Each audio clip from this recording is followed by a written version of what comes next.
Halo, selamat datang dalam pembahasan sejarah retorika di Indonesia. Kami dari kelompok 1 yang beranggotakan Irvasius Koro dan Trian Adita Sari. Di kesempatan kali ini, kami akan membahas sejarah retorika di Indonesia. Apa itu retorika? Retorika berasal dari bahasa Inggris retorik dan bersumber perkataan Latin yaitu retorika, yang berarti ilmu bicara. Retorika sebagai suatu ilmu yang memiliki sifat-sifat rasional, umum, dan akumulatif. Sejarah retorika. Retorika sudah ada sejak manusia lahir.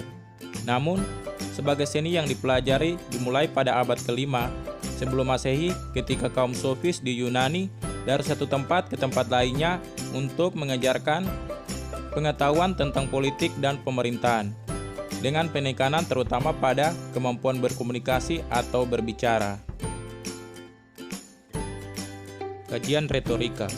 Kajian retorika sendiri dibagi atas dua, yaitu kajian retorika monologika dan kajian retorika dialogika. Monologika yaitu ilmu tentang seni berbicara secara monolog. Hanya seorang saja yang berbicara, yang tergolong monologika diantaranya seperti berpidato, berceramah, pembawa acara, dan lain sebagainya. Dialogika adalah ilmu tentang seni berbicara secara dialog. Dua orang atau lebih yang berbicara atau mengambil bagian dalam satu proses pembicaraan. Yang tergolong dialogika diantaranya perundingan, percakapan, dan debat. Berikut ini adalah sejarah dan perkembangan retorika dari zaman klasik sampai sekarang.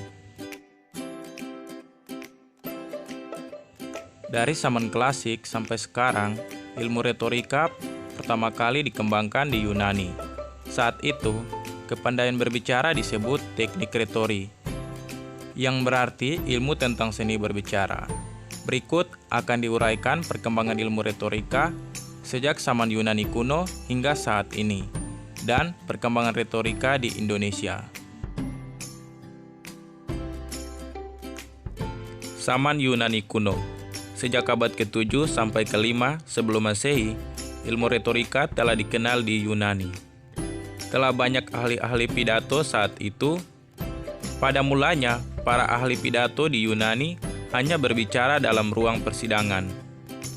Tetapi, setelah memperhatikan bahwa kepandaian berbicara berguna untuk memimpin negara, maka orang mulai menyusun dan disebut retorika, sehingga mudah dipelajari. Zaman Romawi kuno. Setelah kerajaan Romawi menguasai Yunani, terjadi kontak antara kaum cendekiawan Romawi dan Yunani. Orang-orang Romawi mempelajari kebudayaan bangsa Yunani, terutama ilmu kepandaian berbicara.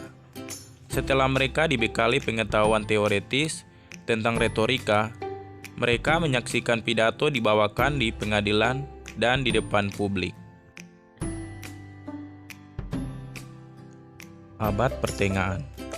Pada abad pertengahan ini, kristianisasi mulai meluas dan banyak muncul pembicara-pembicara terkenal yang mengembangkan ilmu kepandaian berbicara ini melalui khotbah yang mereka bawakan. Zaman Renaissance dan Humanisme. Abad ke-14 dan 16 berkembanglah Renaissance di Italia. Muncul pemahaman baru terhadap zaman Romawi dan Yunani kuno, sehingga ilmu retorika dikembangkan kembali. Karya tulis berkembang pesat. Ahli-ahli pidato membawakan ceramah di mana-mana, menyiapkan pidato, mengadakan debat sebagai teknik berbicara. Zaman modern. Seiring berjalannya waktu dan perkembangan, ilmu retorika makin berkembang. Negara-negara yang berjasa mengembangkan ilmu retorika pada zaman modern ini adalah Prancis, Inggris, dan Amerika Serikat. Prancis.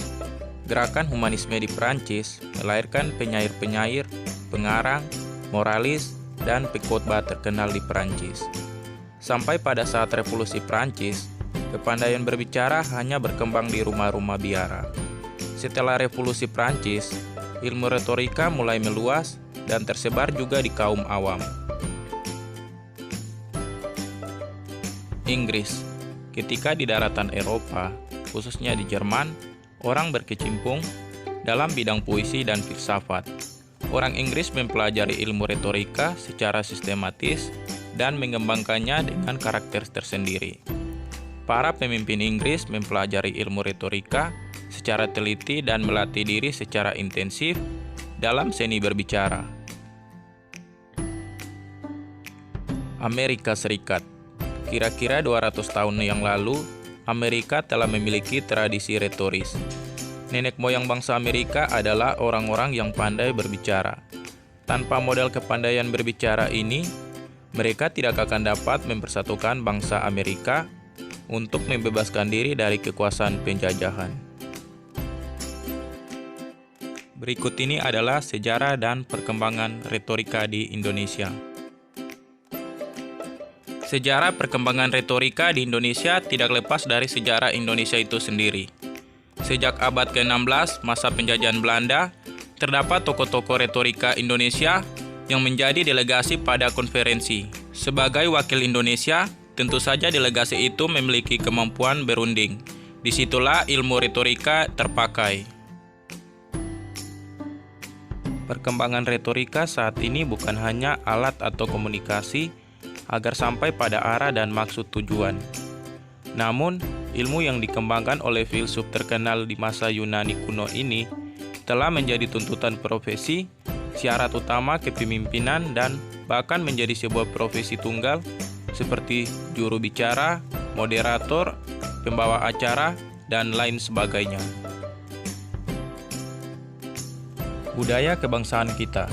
Kebesaran negara ini juga diisi oleh orang-orang yang memahami ilmu retorika ini, seperti tokoh-tokoh kemerdekaan, tokoh-tokoh pendidikan, dan tokoh-tokoh pengisi kemerdekaan. Berikut ini adalah beberapa tokoh-tokoh retorika Indonesia. Tercatat beberapa tokoh yang terkenal dengan kemampuan berbahasanya. Tokoh itu antara lain Haji Agus Salim yang berasal dari Sumatera Barat. Haji Agus Salim adalah seseorang yang serba bisa. Penerjemah, ahli syiar, sastrawan, diplomat, filsuf, dan ulama. Haji Agus Salim dikenal di kalangan cendekiawan luar negeri. Tokoh yang kedua yaitu Insinyur Soekarno. Insinyur Soekarno dikenal di seluruh dunia karena kemampuan pidato yang sangat luar biasa.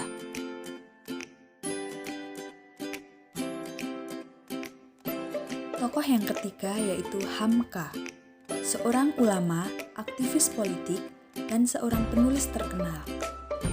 Kemampuan menulis yang didapatkannya secara otodidak telah mengharumkan namanya sampai ke dunia internasional. Otodidaknya tidak saja di bidang tulis-menulis, tetapi juga di berbagai ilmu seperti filsafat, sastra, sejarah, sosial, dan politik. Tokoh yang keempat yaitu Bung Tomo, seorang orator yang terkenal dengan ketajaman kata-katanya. Pahlawan asal Surabaya, Sutomo dikenal karena seruan-seruan pembukanya dalam siaran radio yang berapi-api. Pada tahun 1970, ia kembali berbeda pendapat dengan pemerintahan Orde Baru. Cikal bakal ilmu komunikasi di Indonesia saat ini adalah ilmu retorika. Retorika telah diajarkan di perguruan tinggi. Bahkan saat ini telah ada jurusan ilmu komunikasi. Selain perkembangannya sebagai ilmu komunikasi, retorika juga diajarkan di pesantren-pesantren. Telah banyak pesantren di Indonesia yang mencetak pendakwah terkenal yang mempunyai banyak massa. Di pesantren itu mempelajari latihan berpidato atau memberi khotbah. Kesimpulannya adalah retorika sudah ada sejak zaman klasik, mulai dari zaman Yunani kuno, Romawi kuno, abad pertengahan, zaman Renaissance dan humanisme, dan zaman modern yang berkembang hingga sampai dengan sekarang. Sedangkan di Indonesia sudah ada sejak abad 16 pada masa penjajahan Belanda. Sudah ada beberapa tokoh Indonesia yang memiliki kemampuan retorika dalam berunding, pidato, moderator, dan lain sebagainya pada masa itu. Retorika sangat penting sebagai alat atau sarana komunikasi agar sampai pada arah dan maksud tujuan. Sekian penjelasan singkat mengenai sejarah retorika di Indonesia dari kelompok kami. Kurang lebihnya mohon maaf dan terima kasih.